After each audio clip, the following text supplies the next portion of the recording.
नमस्कार, देवभूमि समाचार में आप सभी का बहुत स्वागत। मैं हूं आपके साथ सुचित्रा गुप्ता। खबरों की शुरुआत करेंगे। यह खबर सीएम धामी से जुड़ी हुई है। सीएम धामी ने केंद्रीय मंत्री जेपी नड्डा को पत्र लिखा है। सीएम ने पत्र लिखकर ट्रांसप्लांट सुविधा का अनुरोध किया है।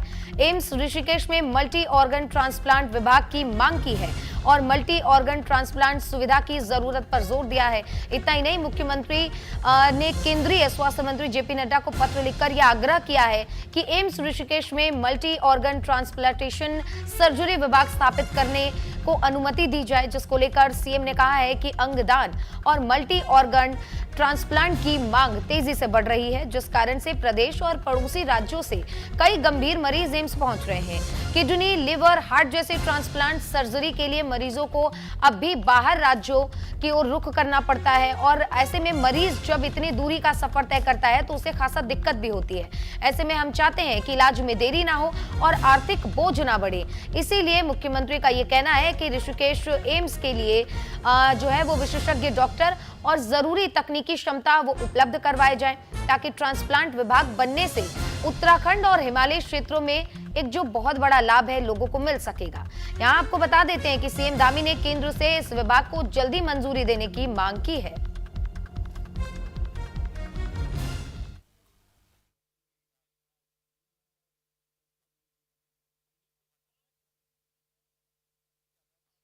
देखिए, कुछ हमारे यहाँ पर सेंटर जो बनाए जाने हैं, जिसकी एम्स में अभी हमको उन सेवाओं की आवश्यकता है, उसके लिए मैंने माननीय केंद्रीय मंत्री जगत प्रकाश नड्डा जी से अनुरोध किया है राज्य की तरफ से कि उसको यहाँ पर संचालित कर दिया जाए, जिससे कि हमारे लोगों को उन सेवाओं के लिए कहीं बाहर न जाना पड़े, उनको यही सेवाएँ यहीं ऋषिकेश एम्स में ही उपलब्ध हो जाए।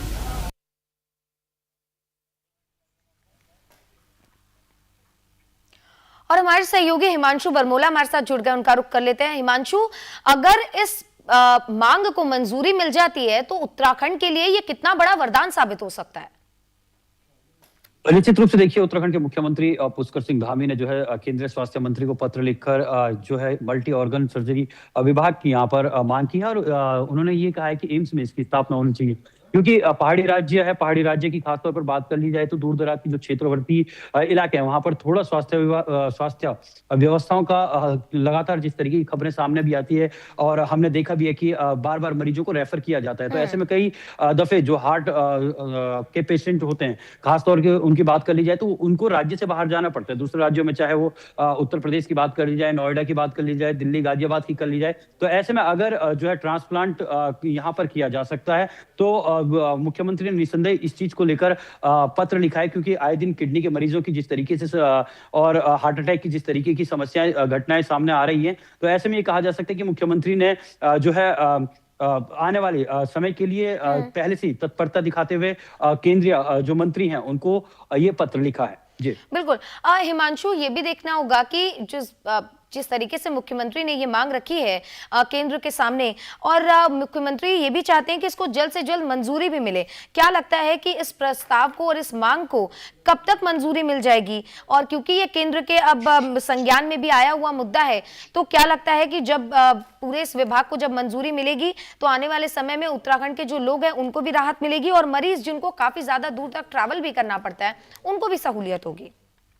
निश्चित तौर से देखिए, जहां तक मरीजों की बात है, खासतौर पर उत्तराखंड में, क्योंकि आए दिन जिस तरीके से स्वास्थ्य विभाग की व्यवस्थाएं चरमराई सामने आती है, कभी कहीं देखने को मिलता है कि दूर दराज के लोग जो हैं 10-10 किलोमीटर पैदल लाकर मरीजों को लेकर आते हैं और खासतौर पर जो है मरीज जो है बीच रास्ते में अपना दम तोड़ देते हैं। तो ऐसे में कहीं ना कहीं जब सारी सुविधाएं जो केंद्र की सुविधाएं मिलती हैं एम्स में, अगर एम्स के सारे डिपार्टमेंट ओपन हो जाते हैं तो जाहिर सी बात है कि उत्तराखंड में जो मरीज हैं उनको यहाँ पर बेहतर स्वास्थ्य सुविधा मिल सकती है, क्योंकि एम्स की खासतौर पर बात कर ली जाए तो एम्स में जो है खर्चा भी खासतौर पर देखने को मिलता है कि कम आता है बाकी प्राइवेट अस्पतालों के को देखते हुए, ध्यान में रखते हुए, तो एम्स में खर्चा कम आता है। और वहीं अगर बात कर ली जाए जिला चिकित्सालयों की, तो जिला चिकित्सालय में अभी भी कई ऐसे इक्विपमेंट है जिनकी पूर्ति नहीं हो पाती है। तो ऐसे में लगातार कोशिश ये की जा रही है कि उत्तराखंड में किस तरीके से जो स्वास्थ्य व्यवस्थाएं हैं उनको लगातार बहाल किया जाए और केंद्र की तरफ से जो भी मदद दी जा सकती है उन मदद को जो है तुरंत से तुरंत उत्तराखंड के लिहाज से खासतौर पर लिया जा सके।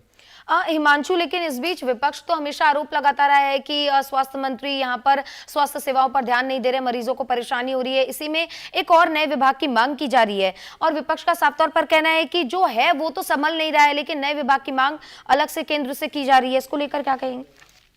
निश्चित रूप से देखिए, जहां तक विपक्ष की बात है तो विपक्ष लगातार विरोध करता हुआ नजर आता है उत्तराखंड में खासतौर पर, क्योंकि विपक्ष भी कई बार स्वास्थ्य व्यवस्थाओं को लेकर जो है चाहे विधानसभा के पटल की बात कर ली जाए या फिर विधानसभा के बाहर की बात कर ली जाए, सड़कों पर देखता है दिन स्वास्थ्य व्यवस्था को लेकर पिछले दिनों एक बड़ा जन आंदोलन उत्तराखंड में भी चला था, जो चौखुटी से होकर देहरादून पैदल तकरीबन 350 किलोमीटर की जो है यात्रा की थी। और वो सिर्फ जो है कि जो क्षेत्र की स्वास्थ्य व्यवस्था है वो सही हो।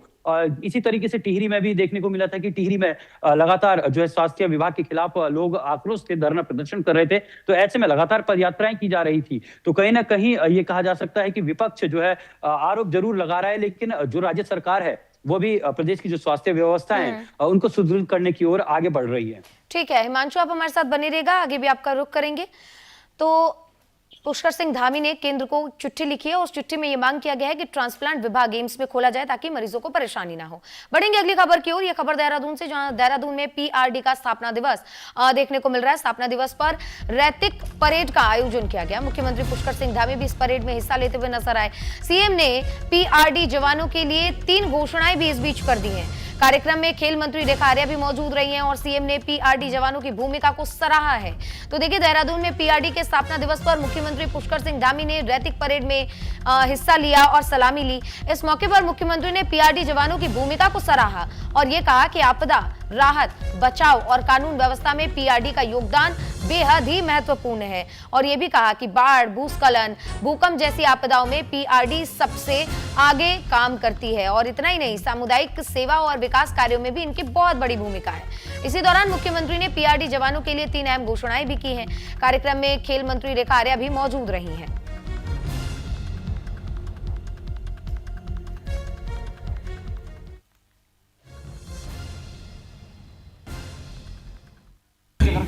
आज का दिन हमारे पीआरडी जवानों के लिए बहुत विशेष दिन है, क्योंकि आज पीआरडी का स्थापना दिवस है और पीआरडी जवान भी हमारे हर स्थिति और हर परिस्थिति में जहां कानून व्यवस्था बनाने की आवश्यकता होती है, हमारी अनेक यात्राओं का संचालन करना होता है, यातायात व्यवस्था है, अन्य सेवाएं हैं, चाहे लिपि की सेवाएं हैं या किसी काम पे लगाना हो जहां पर ज़रूरत हो, उन सभी में अपना बहुत विशेष।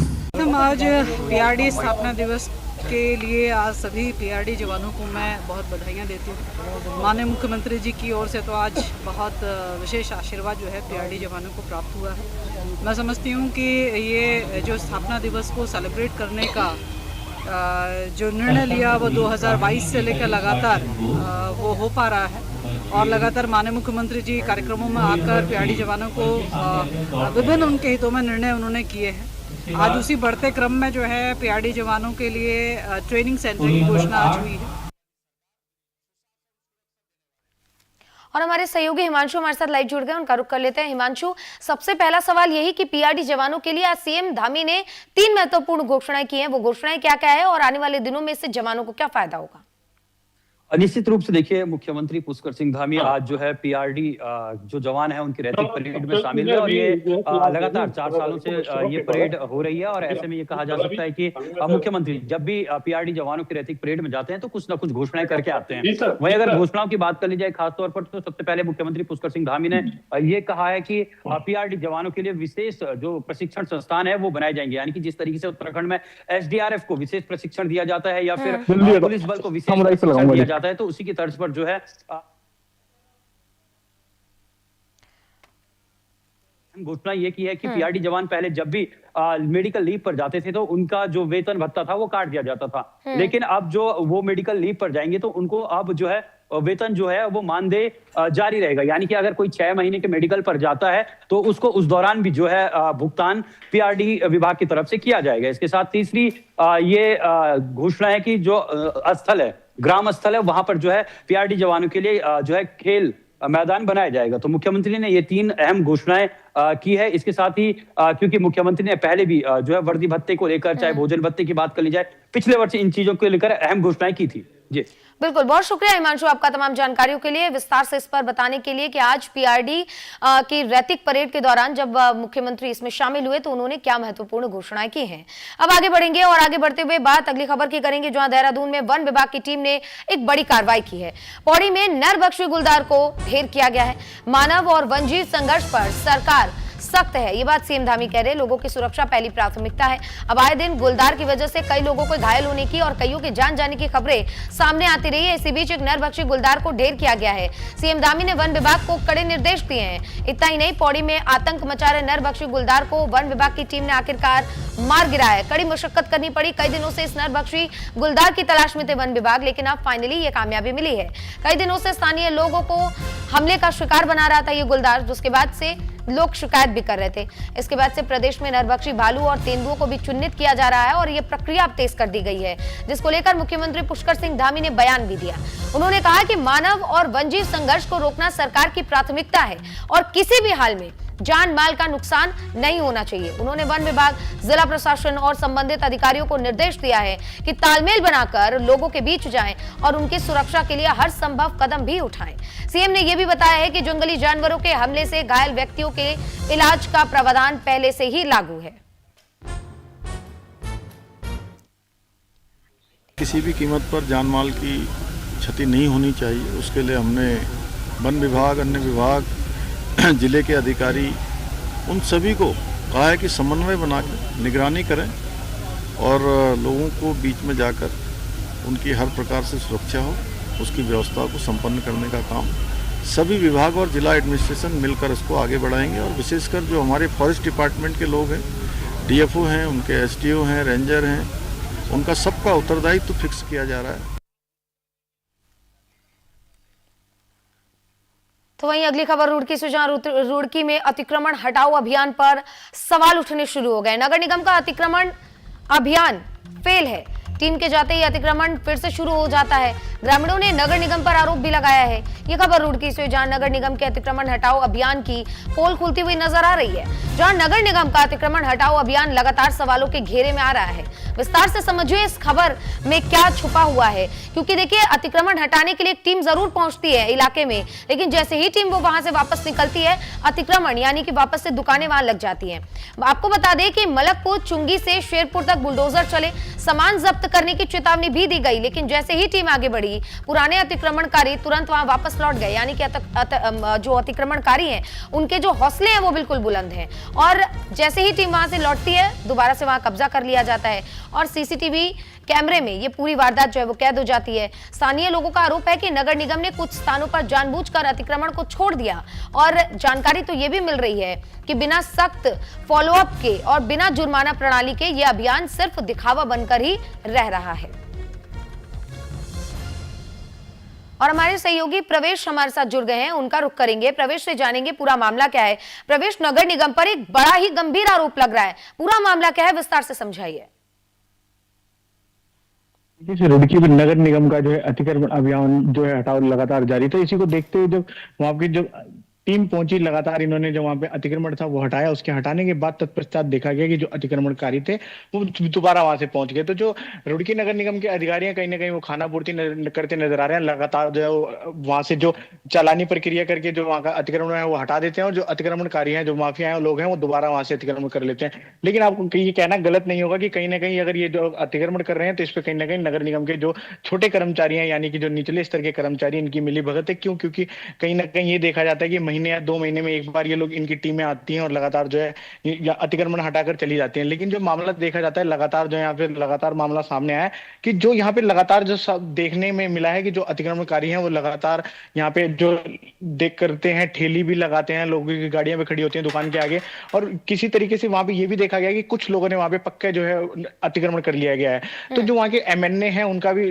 उन एमएनए की तरफ से भी बार बार यही चेतावनी दी गई है कि अतिक्रमण हटाएं। लेकिन जो अभी तक देखने को मिला, कि वहां पे कोई कड़ा रुख यानी कि कड़ा एक्शन देखने को नहीं मिला, सिर्फ चेतावनी या हिदायत देकर उन लोगों को बार बार छोड़ दिया जाता है। तो जो सबसे बड़ी कमी है वो नगर निगम की है। नगर निगम की कमी की वजह से जो अतिक्रमणकारी हैं वो लगातार सड़क पर अतिक्रमण करते हैं, और देखने को मिलता है कि जब सड़क पर अतिक्रमण होता है तो जो रोड एक्सीडेंट के मामले भी लगातार सामने आते हैं। तो देखना होगा कि अतिक्रमण प्रवेश, के लेकिन खिलाफ जो सीएम नगर धामी निगम ने तो एक्शन- साफ तौर पर निर्देश दिए हैं कि अवैध अतिक्रमण किसी भी हाल में बर्दाश्त नहीं किया जाएगा।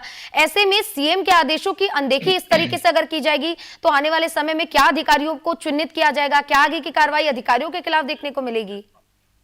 जी सुचित्रा, बिल्कुल अगर इसी तरीके से मामला लगातार सामने आता रहा और इसी तरह के अधिकारी जो है कृत्य करते रहे तो कहीं ना कहीं आने वाले समय में ये भी देखना को मिलेगा कि मुख्यमंत्री पुष्कर सिंह धामी खुद जो है अधिकारियों के खिलाफ एक्शन लेंगे, क्योंकि अधिकारियों की जो गलती है वो यही गलती है कि वो सिर्फ आते हैं और खाना पूर्ति करके चले जाते हैं। जो फाइलों में है वो कहीं ना कहीं कार्यवाही को दिखा देते हैं, लेकिन जो जमीनी स्तर है, धरातल पर है, धरातल पर वो कार्यवाही नजर नहीं आती है। सिर्फ कुछ जाहिर घंटे बात है। चंद प्रवेश, घंटे आपका बहुत शुक्रिया तमाम जानकारी के लिए। तो देखिए, रुड़की से अवैध अतिक्रमण को हटाया जा रहा था, लेकिन सख्त कार्रवाई नहीं की जा रही है। महज अधिकारियों की तरफ से भी सिर्फ खाना पूर्ति की जा रही है, जिसका संज्ञान आने वाले समय में सीएम धामी लेते हुए नजर आएंगे। बढ़ेंगे आगे। लंबे समय से अपनी मांगों को लेकर संघर्ष कर रहे उत्तराखंड के नर्सिंग कर्मियों ने अब उग्र आंदोलन का ऐलान कर दिया है।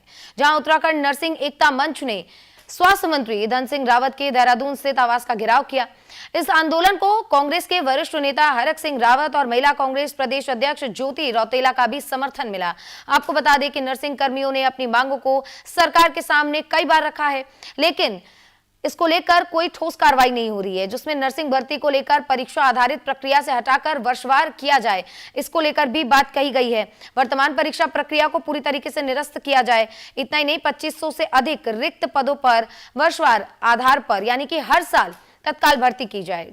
आपको बता दें कि बीते दिनों नर्सिंग कर्मियों ने मुख्यमंत्री आवास की ओर कूच भी किया था, जिसके वजह से इस रैली को और इस प्रदर्शन को पुलिस ने बीच में ही रोक दिया था। लेकिन लगातार उनकी मांगों को जो अनसुना किया जा रहा है, इससे नाराज नर्सिंग एकता मंच ने अब स्वास्थ्य मंत्री के आवास का घेराव कर दिया और सरकार पर दबाव बनाने की रणनीति अपनाई है। आंदोलन को मिल रहे राजनीतिक समर्थन से सत्ताधारी बीजेपी के लिए एक बड़ा और गंभीर मुद्दा बनते हुआ नजर आ रहा है। आने वाले दिनों में ये उत्तराखंड की सियासत में एक बड़ा मुद्दा बन सकता है। कार्यकारी टीमों के द्वारा जो हमारा जो भी संवैधानिक अधिकार हमारे हैं उसके तहत ही हम कार्य करेंगे, क्योंकि वी आर द प्रोफेशनल हैं।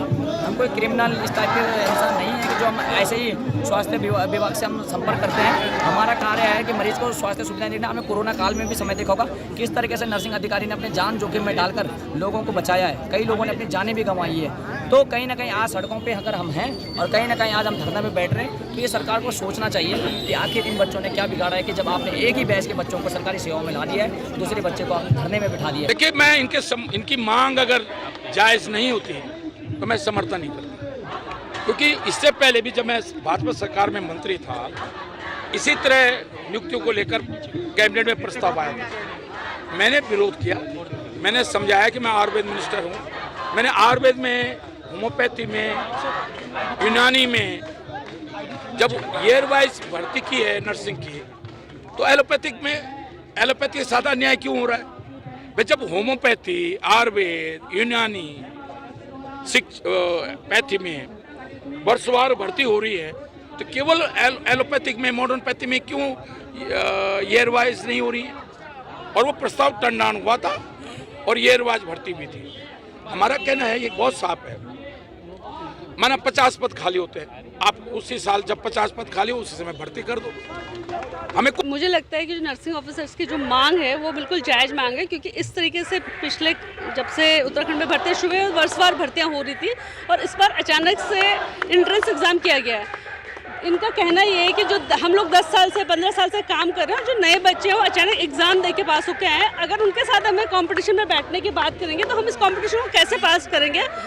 अभी एएनएम में, जीएनएम में सभी जगह वर्षवार सीनियरिटी के हिसाब से क्योंकि भर्तियाँ होती आई हैं और अचानक से धन सिंह रावत जी ने, स्वास्थ्य विभाग ने इसको एंट्रेंस एग्जाम कर दिया, तो ये गलत है और इसलिए वो चाहते हैं कि ये जो भर्तियाँ हैं वो वर्षवार और हम इन लोगों का समर्थन करते हैं।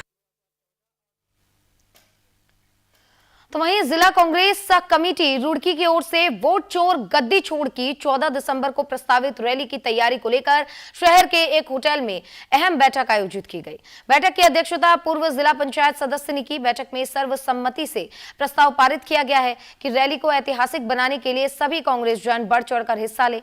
बैठक में जिला अध्यक्ष राजेंद्र चौधरी ने कार्यकर्ताओं का आह्वान करते हुए कहा है कि देश के संविधान की रक्षा के लिए हर कार्यकर्ता को अपने साथियों सहित 14 दिसंबर को दिल्ली पहुंचना चाहिए ताकि राहुल गांधी की इस निर्णायक रैली को मजबूती मिल सके। जो है वो तमाम कांग्रेस के साथियों को बुला के आगामी 14 दिसंबर की जो रैली है वोट चोर गद्दी छोड़ उसके उपलक्ष्य में बुलाई गई और रुड़की से 500 से ज्यादा लोग जाएंगे। तमाम कांग्रेस के साथी एकजुट हैं और संविधान बचाने के लिए कांग्रेस के लोग, देश को बचाने के लिए कांग्रेस के लोग दिलो जान से प्रयास करें। कांग्रेस के जो वरिष्ठ लोग हैं उन्होंने आपके बीच में जो हमारे राष्ट्रीय लीडर राहुल गांधी जी हैं उनके द्वारा जो दिल्ली में रैली रखी गई है उसके बारे में सब कुछ बताया और ये बताया कि वहां पर अधिक से अधिक जनता हम लेकर के जाएंगे और उसके लिए जो है बसों की और गाड़ियों की व्यवस्था की गई। तो वहीं दिल्ली में हुई अहम बैठक के बाद उत्तराखंड कांग्रेस में हलचल तेज हो गई है। जहां दिल्ली में लगातार बैठकों का दौर शुरू हो गया तो वहीं 14 दिसंबर को दिल्ली में होने वाली वोट चोर गद्दी छोड़ रैली को लेकर रणनीति पर मंथन जारी है। साथ ही प्रदेश कांग्रेस की कार्यकारिणी और 2027 विधानसभा चुनाव की रूपरेखा पर गंभीर चर्चा भी चल रही है। दरअसल दिल्ली में उत्तराखंड कांग्रेस की महत्वपूर्ण बैठक अब खत्म होने के बाद प्रदेश अध्यक्ष गणेश गोदियाल एक्शन मोड में दिखे। दिल्ली से लौटकर उन्होंने अलग अलग नेताओं से मुलाकात करके संगठन की मजबूती पर फोकस बढ़ा दिया है। गोदियाल का कहना है कि 14 दिसंबर को राहुल गांधी की अगुवाई में होने वाली बड़ी रैली को लेकर विस्तृत चर्चा की गई है। साथ ही उत्तराखंड कांग्रेस की नई कार्यकारिणी को लेकर भी बैठक के अंदर गहन मंथन हुआ है। वहीं आगामी 2027 के विधानसभा चुनाव को ध्यान में रखते हुए संगठन के ढांचे में बदलाव के संकेत दिए गए। युवा और सक्रिय चेहरों को अधिक महत्व दिया जाएगा, ये बात भी कही गई है। 14 तारीख को लेकर भी कल दिल्ली में तैयारियां हुई और कांग्रेस की विभिन्न समितियों के बारे में भी कल बैठक हुई और जो भी फीडबैक है हमारे सभी नेता गणों के द्वारा वो प्रदेश प्रभारी और प्रदेश सह प्रभारियों को दिया गया और उस पर काम चल रहा है। जहाँ तक 14 तारीख की बात है, 14 तारीख के लिए पर्वतीय जिलों से लेकर और ख़ास करके मैदानी जिलों पर ज़्यादा जोर है कि जो कि नज़दीक पड़ते हैं दिल्ली के, उन जगहों से ज़्यादा संख्या में लोग वहाँ पहुँच सके। और इन्हीं खबरों के साथ एक छोटे से ब्रेक के लिए रुकेंगे। न्यूज़ इंडिया पर खबरों का सिलसिला जारी है।